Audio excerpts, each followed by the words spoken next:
Okay, everyone, good morning. It's after a little bit after 10 again.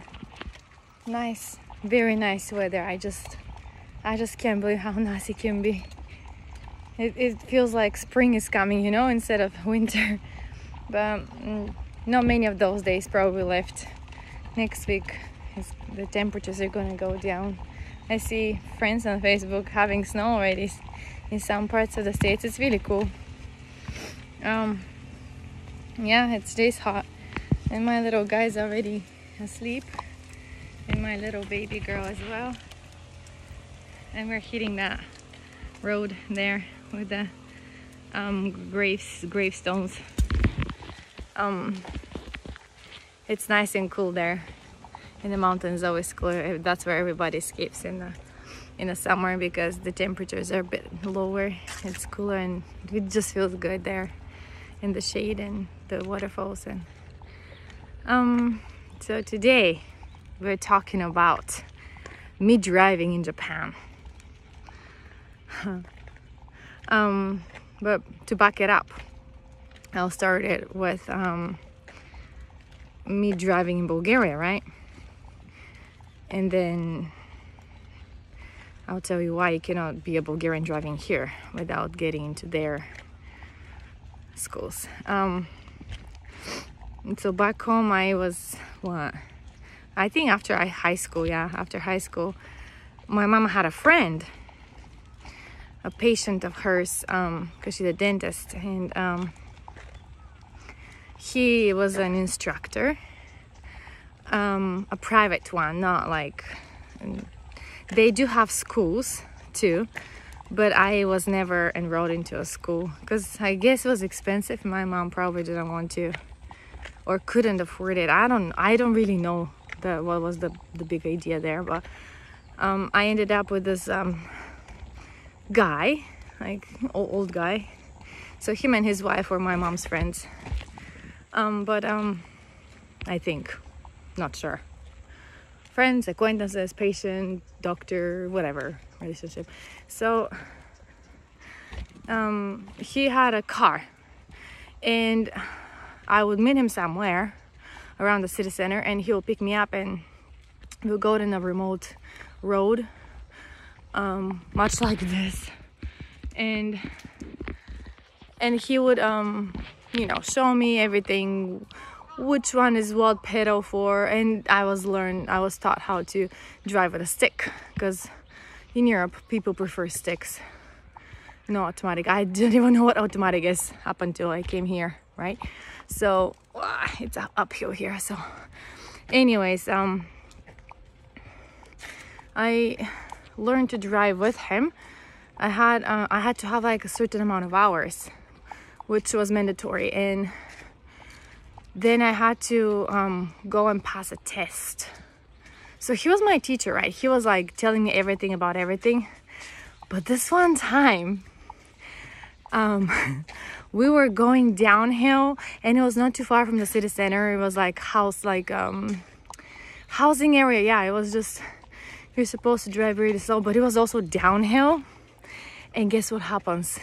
Because in his car, he had pedals for the driver and pedals for him, right? So he can protect both of us if he had to. But his brakes refused to work. So we were going downhill, and I was pushing the pedal, and he was like, and he was not like one of those nice people. He would yell at you, but like not because he hates you, just he's annoyed, because he's been doing it so many times, and always the new students are like probably annoying. I can imagine it's annoying, but he was yelling, "Stop the car already, stop the car!" And I was like, I'm doing it, I'm pushing the right pedal, right? So he started pushing his pedal, and the car still doesn't stop. So we were like, oh, what do we do now? And he ended up using the hand one, the one that you, I don't know how to say it, but he used that one, and the car stopped, and he just told me to get out of the car and just go home. So I did. I was like, that was very rude. I didn't even know the culture of Japan with all its niceness. yet, but I still thought that guy was really rude. But also a very common thing back home anyway. So I told my mom what happened. She's like, oh, I hope his car is okay. I hope he fixed it. I'm like, never mind that he yelled at me. Never mind that he kicked me out of the car to go home. Thank goodness it was not too far from home and to the city center. So my place was like really close in the city center. So I was fine, but like, come on, man, don't yell at me like that. Anyway, so I had to buy the books from a bookstore, like regular bookstore. Had to buy the books, read the rules, and pass the test. There was a written test. I think that was about it though. Oh no, never mind. There was a paper test which I passed really easily, because you know, when I study hard and I focus, I can do it. But the other test, the driving one, was really interesting experience actually.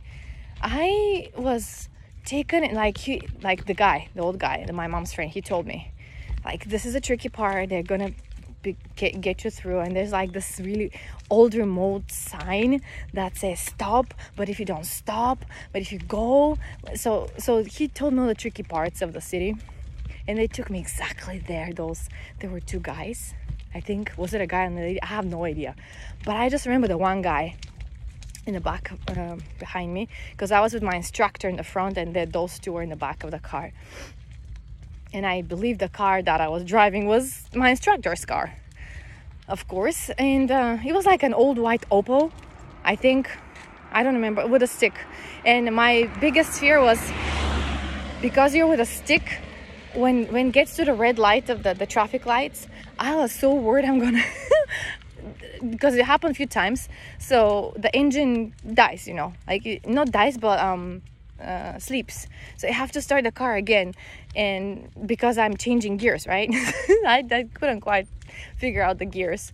I mean, I knew it in my head how it works, but how I performed it didn't click, it didn't work. So I always had to, and especially there's like a city bus behind me, they'll like honk honk, because on the car of the on the car of the instructor has like a big U, which means uchenik, which means in training. So it looks like the English Y. So when you see that on the car, yeah, you know they're like slow and still in process of learning and stuff like that. Anyway, so I don't want to make it a long story, but what happened with those two in the back on the test day was they were talking to me a lot, and then they got personal. Like, they're like, so your last name is so and so, huh? I know a person like that with that name, and he's blah blah blah. And I'm like, huh, that's my dad. So that was really funny. So because of that, somehow they got really nice to me. I don't know why, but I guess that's how, in Bulgaria, that works a lot. Like, if you know somebody who knows somebody who knows somebody, you're good. You're set. No matter your knowledge or your preparation, or you're good. They're gonna let you go. So I was grateful that they knew my dad, but also I was so nervous. You guys, my hands were so wet. The steering wheel was wet probably too. But they did let me go through those like narrow little streets where I told you it was a tricky roads, and I did do the right thing. I stopped where I had to stop, even though it was easy to just go. But the parallel parking, I suck at that, I have to say. But you know, I'll tell you what, in Japan they taught me, man. They taught me how to do it. They drew me a diagram. Anyways, so yeah, it was a bit further from the bar of the sidewalk, because back home the sidewalks are really high up, and they have you cannot really go with a car there unless you're knucklehead, and you still can do it. But he was like, yeah, the only thing is like you're a little bit further parking parallelly from, you know, from the sidewalk, but that's okay. Don't forget to say hi to your dad. I'm like, I don't really know your name, but yeah, I'll make sure. Yeah, thank you very much. So I passed, and I, you know, did all the paperwork that had to be done, and that's that. But that doesn't mean that if I went to Brigham Young University in Hawaii, that doesn't mean I could drive there too. So when I was a student there and I got married, I wanted to learn how to drive. If you're Japanese, of course, no problem, you can drive there. But with your Bulgarian license, it's you know why it's tricky though? Why it's so hard? Because a lot of people, it's not like a set rule for everybody. It's not like a solid standard procedure for everybody to do. Everybody tries to do like the sneaky way, the tricky way, the easy way, the faster way, so they can get their license, so they can go, you know. That's how it's back home. And I believe in many countries who are in process of becoming better economy, or whatever it's called. How do you call that? Yeah, it's not like third world, but it's not like Japan, like the countries that are really well doing with economy and stuff. So still in the process after communism, still, like, I don't want to go political, but it's just, yeah, it's ridiculous. But anyway, so in many other countries, like I had a friend from the Philippines who told me, you can do it, like you can do it the fastest in 1 day. You can just get your license in 1 day. I'm like, that's a bit much. But anyways, I mean, if you've driven before, like without permission, like illegally somewhere in like dirty roads, yeah, probably have the practice, so you can do it, I guess. But if you don't have authorized certificate or some kind of document that you went somewhere authorized place to do it, they don't accept it. Not here, not in Hawaii. So I had to go in Hawaii and do it, and I did it multiple times, by the way. The driving, the written test was really easy for me. I got the book and read it, studied it. You could have like up to 3 mistakes. I don't remember, it's just details. But to get the permit, so I got the permit. But then every time I went to, what was that city? It was quite far from the campus. But every time I went with my husband or a friend took me there, I just always felt this parallel parking thing. Always. And they always felt sorry for me because they see I can drive, but like, that's the only thing. And it's I guess you have to know how to do it, and I couldn't figure it out. And every time I was pumped up, okay, next time I'll do it, next time. I don't know how many times I did it, 3 or 4 times, I don't remember. One time we went and just because the person who drove me forgot her own driving license, because changed cars or changed bags or something, I don't remember. Just because she didn't have her license, they didn't even let me. And they were like, you're lucky we're not gonna arrest you. Not arrest, but like, you know how give it a ticket or something, because you always have to have your driving license with you. And she was unfortunately getting in a different bag or different car, I don't remember exactly. But anyway, so they didn't even let me, so we had to drive back home to the campus. And I was like, that's fine, we'll do it next time. So in Hawaii, that's all I got. It was a permit. And when you have a permit, you can drive, but with a person next to you who has a driving license, valid one. So when I was going to checkups, I think, yeah, when I was going to checkups with the car to for the baby of my first one, my husband was away. He was in, I think, different country, conference with his professor. So I was about to figure out the gender of my baby, and I remember my sister came with me, and there were 2 more girls that came with me, friends from campus that were, and one of them was American, I remember. So she had a license, and I was driving with them. So that's how I figured out my baby was a boy that day. And I was a driver, of course. I'm like, that's my car, I'm gonna drive. And we bought this really old Buick.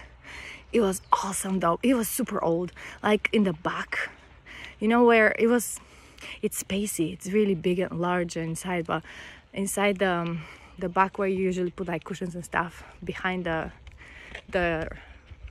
headrest for the people in the back.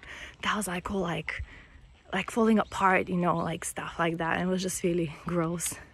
But I loved that Buick. It ate a lot of gasoline too because it was big.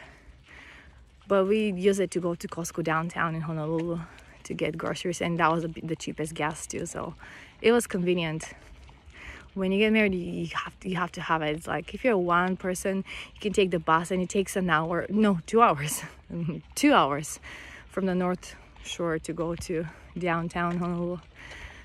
But when you form a family, you need things, and you can get more things to stack in the fridge for a longer time. So yeah, we did that.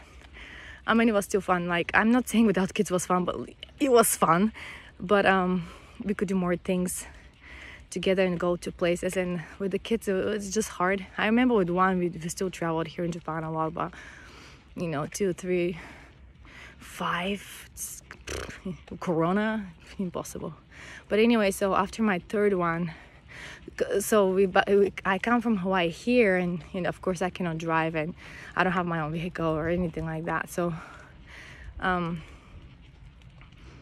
after my third kid was born, I've just had it, and it became impossible to just always be dependent on my parents-in-law to give me a ride to the grocery shop or to the hospital, because my 3 boys were constantly having ear infections. So we were in the hospital every Monday, Wednesday, and Friday, and so the doctor knew them by names, and they were really small, and they were so close age, so they were always sick, all 3 of them. And I used this very stroller, like this double stroller. I would have like the 2 older ones, and then I'll have the third one here, or just carry him. And it's like my poor mom-in-law and I always there in the hospital. That's how I remember, and grocery shopping with her. It was just really hard. So I'm one of those people. It's just maybe because I'm raised with a single mom. Like, my mom divorced when I was 9, so she had a hard time asking people for help. Like, because she wanted to do things by herself, and independent person. So I grew up like that too, and so it's hard. It's not easy for me to ask for help. I know sometimes you have to. When you have to, you have to. But I really don't like to bug other people. I really don't. And so I know they have their own lives, and they are busy too, and they have their own problems, trials, whatever. Oh, sorry guys, it's just one of those bugs tried to land on my arm, and I hate bugs. Those like really huge flying what do you call it, grasshoppers? I don't know, it's really huge, and I hate bugs. Sorry, my reactions with bugs is like anyways. So we started talking about that, and we had to, I don't know where my husband found that much money, but it was like a lot of money. We had to have 40, how do you call it, so 10,000 yen is about $100. So 40 of those, you needed 40 of those, so 400,000 yen. Yeah, so that's like about $4,000. Yeah, so I had to have that. Not to mention like food, and I had to have money in this card that you put at the stations when you go to the trains and subways and stuff. Instead of buying tickets every time, just beep with the card, but you had to feed that card with money. And I had to change three trains to get to the destination where the school was. But I have to tell you also, I wouldn't be able to do it without my sister, because she lives there in Tokyo area. Not Tokyo, but Tokyo area, like Chiba area. So from her apartment to the station and then I had to walk to the school. It took a lot of time, like more than an hour actually. It depends what train, but the trains were very consistent, like every 3 minutes or so, and always full. So that's when I cried a lot every morning, because it was impossible seeing how people smash each other. I was always wondering how those people that are pregnant do it. I don't know if they have special car in the train for them, but I don't know what like one time, you guys, I'm not kidding, one time I was in the train, they kept pushing from the outside, and we're already in, and I was like at the where the 2 doors are, in the middle, and I didn't want to go more inside, because I was scared I'm not going to be able to get out of for my stop. And the foreigner that I am, I always like check, every time I check the stops and the names, and they have them in Japanese with kanji, but they also have it in English too, the names of the cities, and like those electronic monitors inside, so you can see where you are, what's the next stop, and so forth. And I was always scared, so I was always next to the door. I refused to go to be smashed and pushed inside more. And one time I was with my backpack behind me, and I remember I put it in front of me, and believe me or not, I felt like I was on my toes, and they're just smashing me, so my body was going up, and at some point I was almost not touching the floor, and I just wanted to cry. I started crying almost, and I was like I can't do it anymore, I can't do it. And I remember also one more time, like, that stressful was, and that's like every morning, it's just horrible. In the bus, so you had to take a bus to the station, and from the station 3 trains, and then you have to walk. But first of all, I went with my youngest, that he was 1 year old. He was 1 year old, and it was summertime. Yeah, something like that, or spring, summer. Yeah, he was 1, because I was still nursing him. I nursed him for 18 months, that kid. Towards the end was just for comfort, but he came with me because he was small and he still needed mommy. So my sister took care of him, and her own girl that was the same age with him, she took care of both of them every day. And when you go to the school to apply, you give them upfront the money, and they give you the 2 books that you have to have. And they sit you down, and you have a schedule. You make the schedule. They make it that is good for your timing. So you tell them which days, what time, and how you can accommodate everything as fast as possible. I told them that because my sister was there to help me, because I went with her and her baby and her husband, and he helped me, set up things, because he was Japanese, to help us, but they spoke English perfectly there. That's the whole reason I went there and not in here, in the local one. But he explained, and we sat down, and I told them that I want the Saturdays and the Sundays off. Saturdays I wanted to spend with my baby and my family, my sister and her family, and Sundays when we go to church, so no can do. Again, that school was really far away, I cannot do everything at the same time.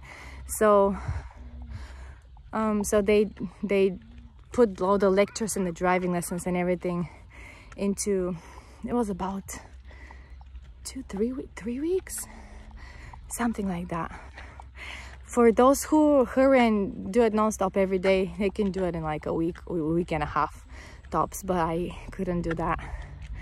And so after I would do my lessons, so everything possible, like in the morning. So when I come home in the afternoon, we could go out with the babies for a walk, nature somewhere. It was hard to find nature there, concrete cities, but we would go shopping for veggies and fruits, and babies would play, or we just walk them in the stroller nicely in the sunshine. It was really good.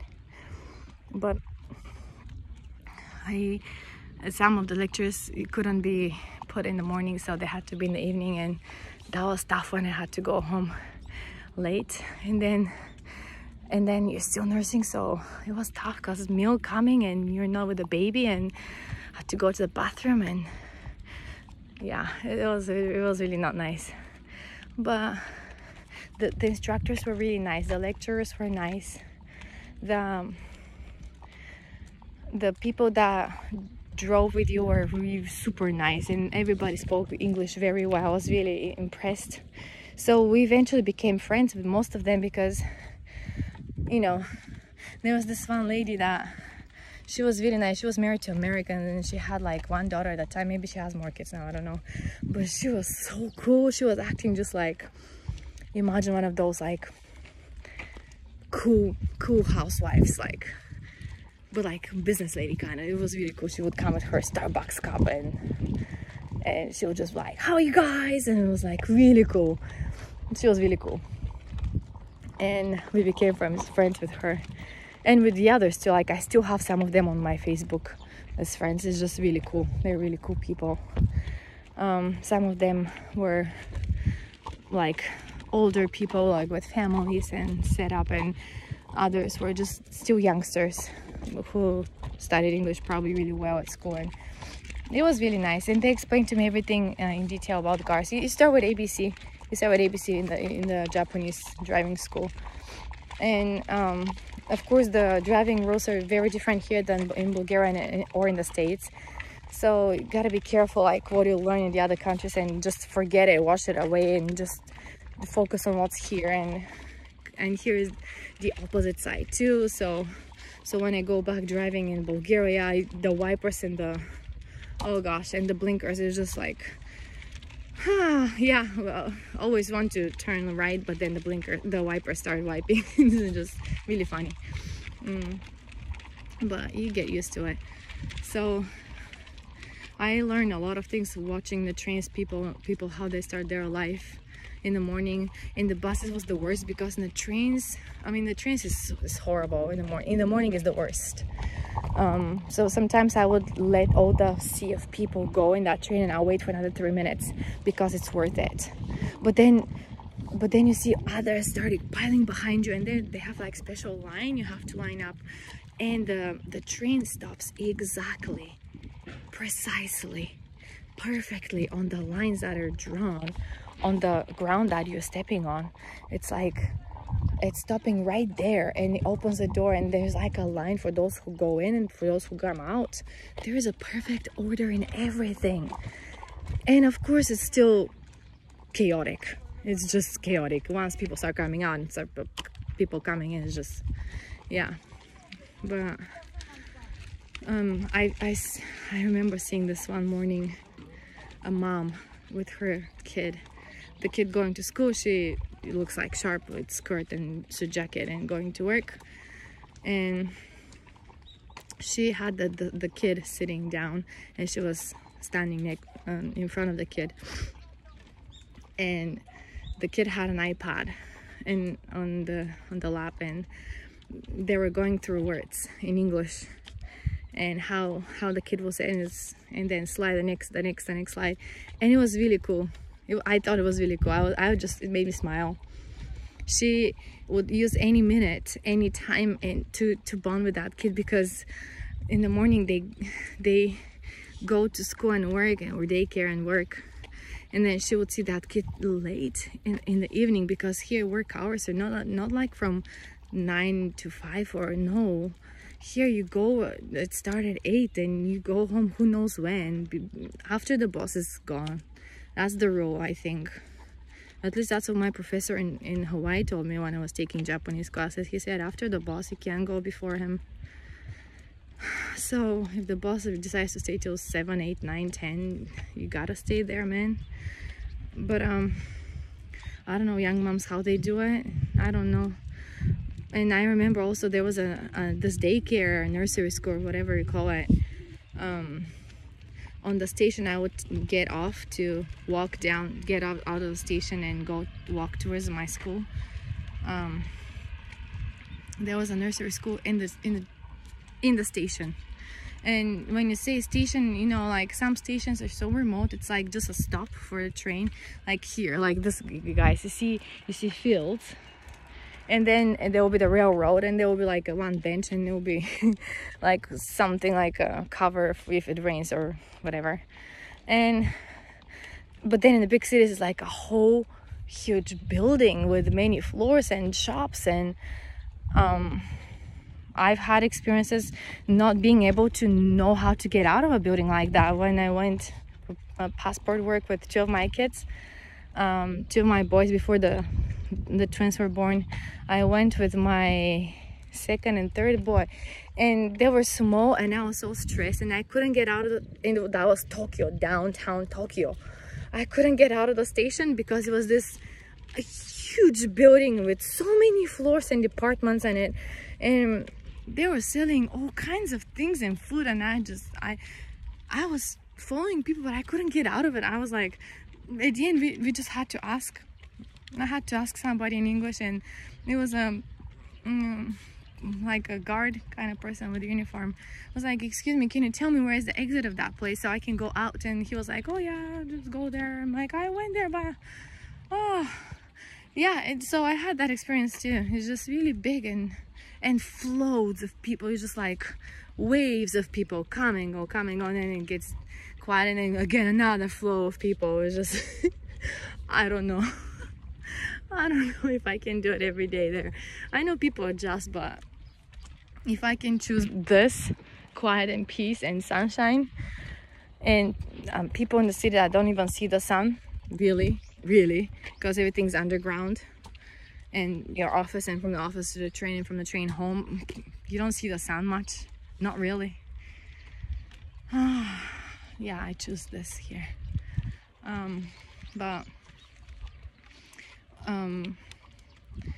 So I had and halfway of the time period spending in the driving school, I had a test. And what I would do when I go home, I would nurse my baby first, and then my sister took really good care of him. I am amazed. I will be eternally grateful for that. And then I would put him to sleep at 8, so I could study from 8 to 9 for a solid hour, focus really hard, cover as much as I can. And then from 9 to 10 I was watching Bones, just to have like everything out of my mind and just relax and feel nothing, just watch entertainment. So you can just, so my sister was laughing so hard. She was like, that is such a good idea, put the baby early to bed. And so she just started doing the same thing. We were doing the same thing, I think. I don't remember, that was really long ago, huh?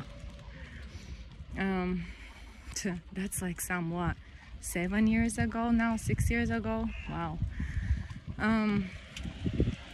But it feels like forever ago.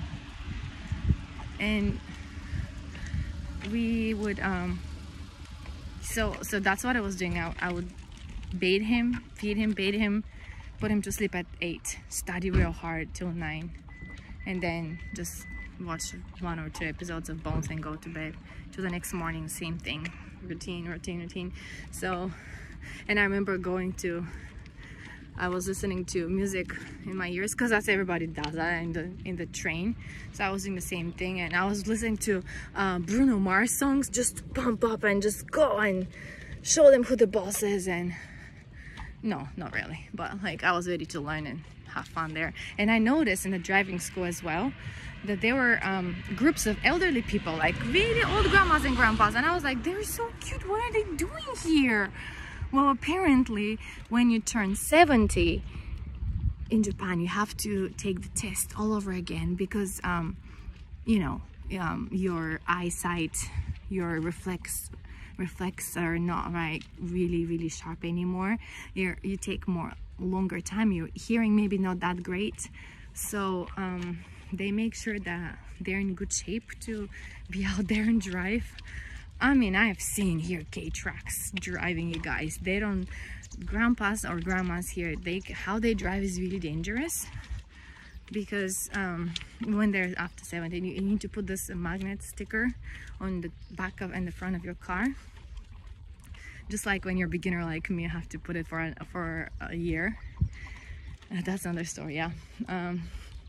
So anyways, I took the tests, I did everything, and I enjoyed driving with them. I learned to drive in Tokyo. That is crazy.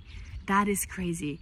And the most terrifying thing to me was to emerge into the high-speed road, you know, like where they could go after over 50 in the city, downtown city. And they have their lanes and lanes and 4 lanes, and you don't know which one to get into, but never go to the very left because that's for the buses and the trucks that deliver to shops and stuff. So they stop all the time and you have to go around them, and it takes time. And there are loads and loads of cars and taxis, and I hate them. They were the worst. But for me, merging into that was the worst because it's hard. And then in the areas with houses and apartment complexes, you had to go with 20 kilometers per hour, which is basically, I mean, really low, really slow. So I learned all that, and the day of the exam, so the paperwork, the test one on computer, I just nailed it. I think, maybe, did I do it twice? I don't remember. Also when I was driving, I would go with shoes that are tight around your foot. Like it cannot be a sandal, it cannot be a flip-flop. And one time I went with sandal looking shoes, and they asked me to go to, they have lockers there where they have like certain number of shoes that you put on, which was gross for me. I was like, ooh, but you can't drive otherwise. So I had to do that, change the shoes with their shoes that they have there prepared for people like me, and then drive with that, because for safety, like you cannot really go with high heels or sandals driving in Japan in driving school. So I did that. Like, it was really, I don't remember if I did it once or twice. Never mind that. The hard one was the driving one, right? But then I had this really cool instructor, Grandpa. He was so great. He was on fire to teach you the best, and I guess he's been doing it all his life, I could tell. And he drew to me a scheme of how it would work with the parallel parking, because that's part of the test too. And they have an S, like really sharp S, narrow S, you had to go through with the car, because, and I know now why, because the mountain roads are like that here. It's just really hard to narrow, and they have to turn with S, so like a snake all the time. And they had like the square road too, and they had different kinds of obstacles you have to learn how to go through, including their bush on both sides, and you go into intersection that is like in area with houses. So in order not to bump into a kid with a bicycle, or like a ball coming from somebody's yard in front of their house, you have to be careful with that.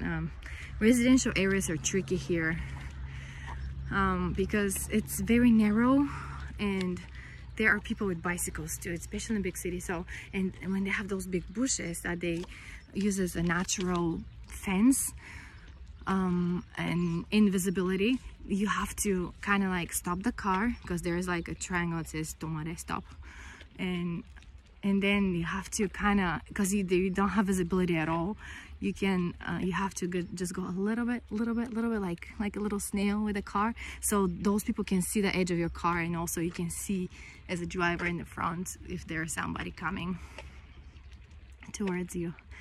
And also the coolest part was where I could speed, and I was driving a BMW there, you guys. BMW. Ah, a good car. You don't have to touch much the gas, you know. It goes vroom. But anyways, I like BMW and Mercedes. But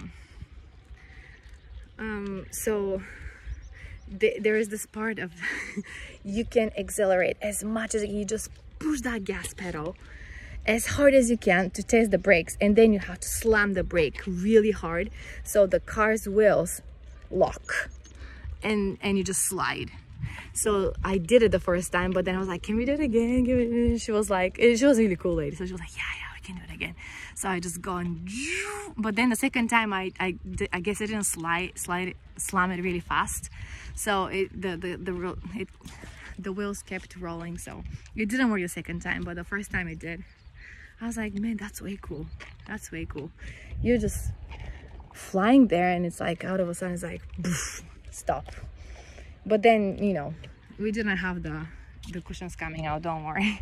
It was just like to test that particular lock of the lock system that they have in Japanese cars, and it was really cool. I was like, woo, adrenaline. So the day of the exam, we were the examiner and 3 of us, so 4 people in the car. And I was probably the 3rd or the 4th, like the one of the last. The first guy, he was like probably in his 40s, I think, and he looked really stressed. Probably done it before many times, and I don't know if he had any condition or anything, but like he failed because I remember him driving on the uphill road, and there was this grandpa with a bicycle that was coming toward, and he didn't stop somehow, and then it almost hit the guy. Seriously, he almost hit him, and the guy got off the bike and just went around the car. And but then on our car, on the top, it says with big letters something like in process of examination or something like that in Japanese. So you can see in the car, everybody can see, the rest of the world can see that in this car there are people that are being examined today. And so I feel really bad for him. That was an automatic out. You have to start everything all over again. And when you have to start all over again, I mean, you have to go through everything all over again, everything, all the rules, all the exams, all the lectures, everything all over again. And that's gonna cost you another $4,000. So I felt really bad for that guy. It's just, and then when I did it, it was fine. It was just really fine. I think it was fine. So, but I was not worried. So we did the exam outside in the residential areas and everywhere. Like you could speed up, you could go, they call it motorway, and everywhere. And then inside we got tested with the S and the square one and the parallel parking when you're going up on the bridge and you stop and you go down. But I was always tested. I was taught into the automatic car only. There was like this Filipino guy that was testing in the automatic and the stick, because if you can drive a stick in Japan, you can automatically also drive automatic car. But if you're taught only in automatic, you cannot go and drive a stick. So I cannot really drive a stick in Japan right now. Not that I'm thrilled about it. I'll never do it anyways. To me, automatic car is the best. You don't have to worry about changing gears, but you know people like it. They feel like they want to be in charge, but I'm okay. And so I enjoy the automatic car. So when we go back home in Bulgaria, when we rent a car, I have a hard time because I have to rent a car that is automatic, and they don't have many of them there. So anyways, that's that. I came home and I had to take another test, I think, because we're a different prefecture here, so I had to take a test now in my prefecture, passed it, paid what I had to pay, and got the license. And since then I had 2 accidents. When I had the first one, I was really down, and because it happened that I was a driver, of course, and then my whole family was in the car, and it was a rainy day, and I was really down. So I wrote to my instructors about it, and they were like, that's fine, don't worry, nobody's hurt, nothing bad happened. It could happen to anybody. So they were really nice, writing me back. And the second one was really bad. That happened not this January, last January. This January was the corona, so last January. So the first one was like I hit a moped, a high schooler with it. He was not supposed to be on it, I suppose. I don't know. So he refused to go to the doctor. If he went to go to the doctor for a full body check, we had to pay for it. but I think I had to pay only for his motorbike had like some kind of damage, so I had to fix that. But he didn't want his parents to know that he was on a bike, or the school that he was attending, so I don't know. I don't know, but I felt really bad. I was thinking that day when the police officers were talking to him and my husband, because I'm hopeless here. I was in the car with my boys, and one of my boys was asking, "Mommy, are you gonna go to the dungeon?" And I'm like, "I hope not." That was really cute. But they told us to, you know, the police officers tell us like we decide what we want to do together. Like, it was not really big damage. Our car got damaged too in the front, but it was old second-hand car anyway, so it was falling apart slowly anyways. But the second one was really bad, and I had two of my boys in the car with me, and that was again prior to the twins. And it was another car that hit us on the side, like straight in the side. And that day, none of my boys wanted to be in the front with me, because they usually fight who wants to be in the front with mommy. But that day, nobody did. And we pray every morning for protection when we come out of the house. So I believe that day was really meaningful prayer, because yeah, that was really great. Nobody wanted to go to the front with me. They went all the way to the back of the car, and it's a 7-seater, so it's not like behind me, but way behind me. So when that car, kind of like van, it's like a small van, it's a really weird kind of car. It's like I don't know how you call those cars. It's like a high car, like you can put stuff in the back a lot. So that hit us, and it broke the windshield of the seat, the seat of the person who would sit next to the driver. And if I had one of my boys there, they'll probably get cut up a little bit, hands and stuff. It was winter, it was cold. The people came and they have to do the judgment, like whose fault is what. And it was an intersection that was like funny enough next to the school of my kids, and it was just ridiculous. And so they did it to be like 50-50, but I still don't believe it was most of our fault. Anyway, so that's that, move on. But because if you have an accident and the next time you have to renew your license, you have to sit through a lecture. So my first time when I hit that moped with the high schooler, I had to sit through a lecture for 2 hours. And they showed DVDs, and it was nothing like written test or anything. You just have to listen to them. And I don't understand a word they were saying, but like when they play the videos with accidents and people how they make wrong decisions and the consequences, that I could understand. You know, it makes me cry. It makes me cry a lot. How the sixth grader was killed. It was just, I don't understand how it was that girl killed, but they showed her parents talking. It just made me sad. And drunk driving here is a big deal. It's a lot, and you can lose your license for good for a few years at least if you do that. It depends. If you killed somebody, then you just go straight to jail, no questions asked. It was your fault, you killed a person, you go to jail, and you have to pay an enormous amount of money to the family, and it still doesn't bring the person back, but you have to pay them a lot. And you start taking credit from the bank and ask relatives around, and just it's ridiculous. Here the law is for everybody, and you kill a person, you can't get out of it. You can't just run away.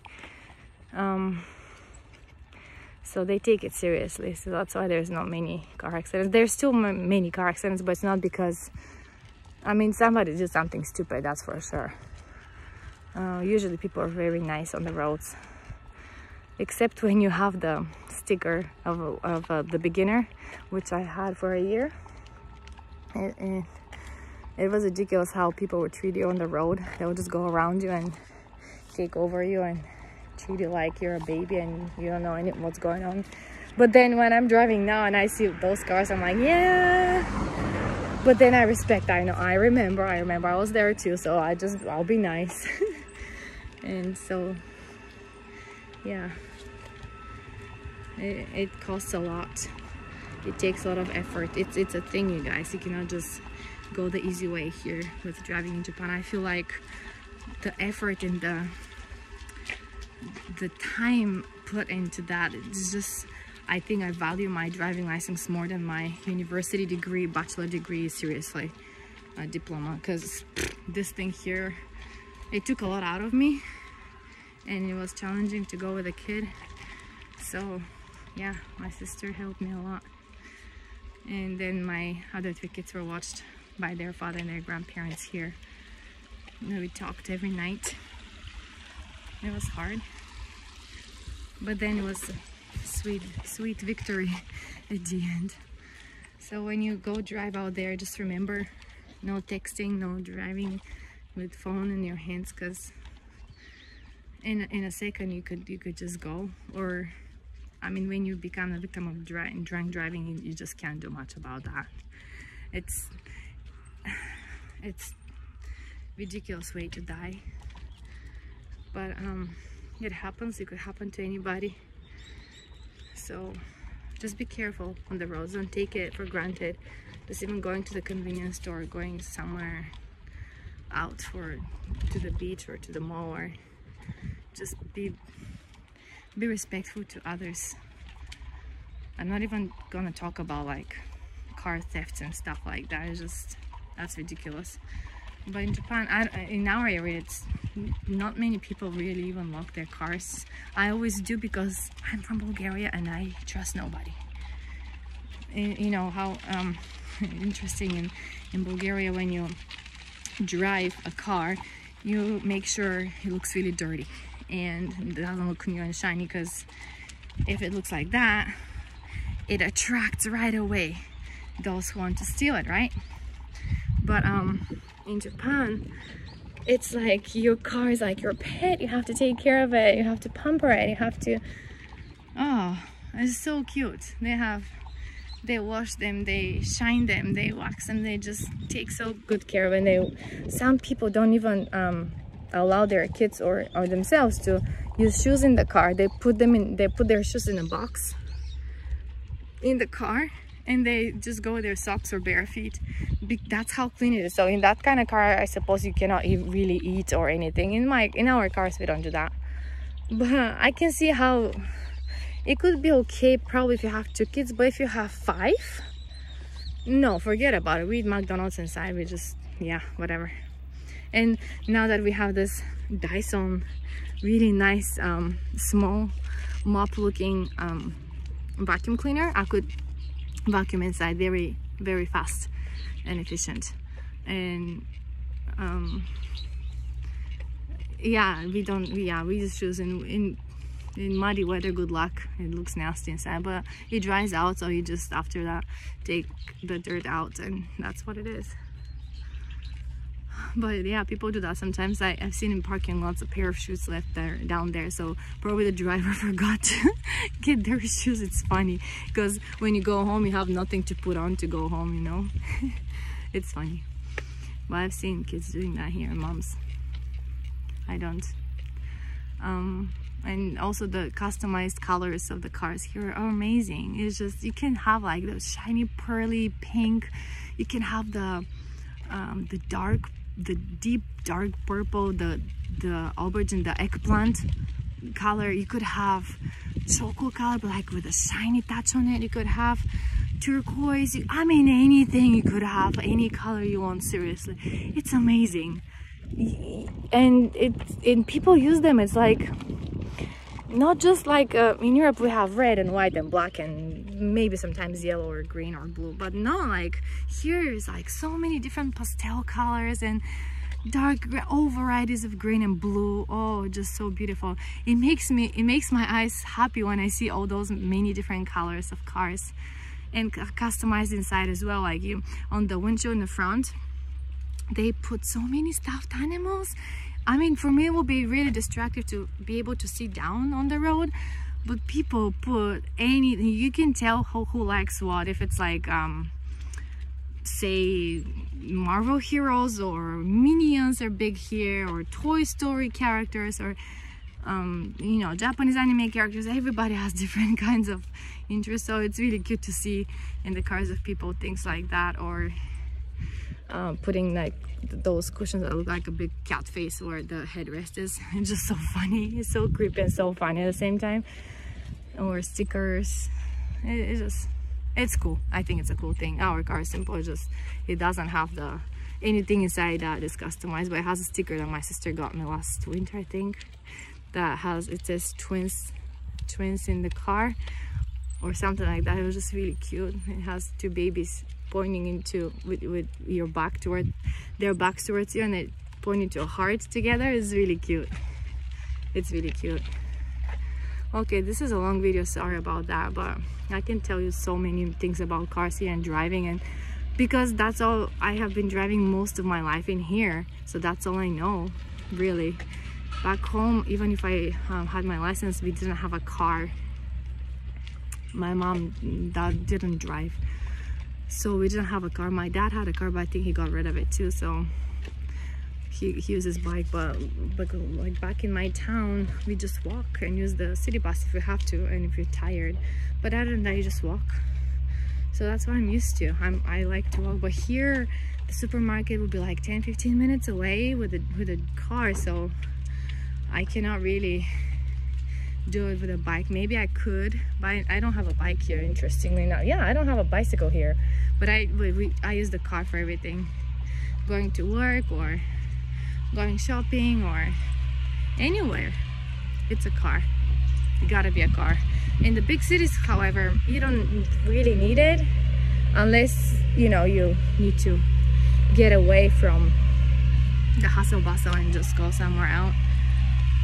The car parking there is really big cities. It's hard to find a parking, and it's paid. It's quite costly. It could be costly. When we visit, it's just big cities. No. Here you can park. They have parking laws there in the big city that way. In our prefecture, you have to pay for parking lot. But where we are, it's okay. You can always find like a field somewhere, grass area, where you can park, and it's not an issue. But in the big cities it is. Space-wise, it's hard to find parking. Or like if you have your own vehicle, sometimes they have I've seen this really funny. It's like second floor on the in the building where the apartments are underneath. You can put your car, and then this like kind of like elevator thing, it comes down, and then you put another car, and then the car goes back up, so the cars are one above another. So space-wise, they thought about that a lot. But I don't know, like in time of emergency, if there's like electric shortage and you cannot really access your car, that sucks. That's really sad. Or in earthquakes, you can just be smashed. I don't know.